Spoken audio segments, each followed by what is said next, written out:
ஏழாம் அறிவு சூர்யா மாதிரி பண்ணுடா. ஐயோ காட்டுவாசி மாதிரி பண்ணிட்டு இருக்காங்க. காட்டுவாசி தான், ஆதிவாசி, அடக்கிவாசி. நீ என்னடா கரடி கக்கூஸ் போன மாதிரி ஒரு சவுண்ட்? நீ மனுஷனே இல்ல தெரியுமா? நல்ல வேலை நாங்க இல்ல.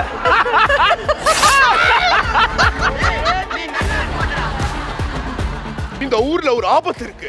நீதான்டா அது. உனக்குதான் அது. உங்களுக்கு நோக்கு வருமத்தை நான் கத்து தரேன்.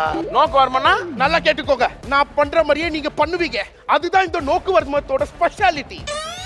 பாக்குற பார்வையே 1000 சம்மதம் சொல்லுதே. என்னங்க எனக்கு ஒண்ணுமே புரியலையா? ஏய் ஒரே செகண்ட். என்ன இந்த நோக்கு வருமத்துல இந்த மாதிரி மியூசிக் எல்லாம் வருது? இது நான் எக்ஸ்பெக்டே பண்ணலையே. ஒரே செகண்ட். இந்த ஸ்டாச்சுவை யாருக்கு வச்சது? அந்த ப்ராப்பர்ட்டி எடுத்தீங்க. ஒழுங்கா பெர்ஃபார்மன்ஸ் இல்ல, வாய் பேசு. அட கரும முடிச்சிடுவேன். உனக்கு ஒரு மண்ணு வரல. ஏய் பாதுஷா போடுற மாதிரி இருக்காச்சு. பாதுஷா போடுற மாதிரி. இதெல்லாம் நல்லா இல்ல. இதெல்லாம் வேணாம். நான் சும்மா அந்த மியூசிக்ல பெர்ஃபார்மன்ஸ் பண்ணி போறேன் அப்படின்னு. இல்ல ஏதாச்சும் ஒன்று பேச அவங்களே எல்லாம் எடுப்பாங்க அப்படின்னு சொன்னாங்க பின்னாடி. பிளாஸ்டரா பிளாஸ்டரா. ஆனா எனக்கு ஒரே ஒரு விஷயம். எனக்கு டைம் சரியில்லையா? ஏன்?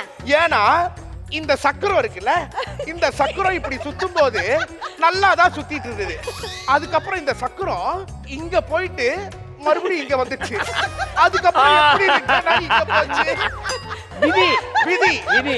இல்ல இல்ல, இது மக்களின் தீர்ப்பு. நீ வேலை செய்யணும் இல்ல இந்த தடியை வச்சே காலி பண்ணுவ.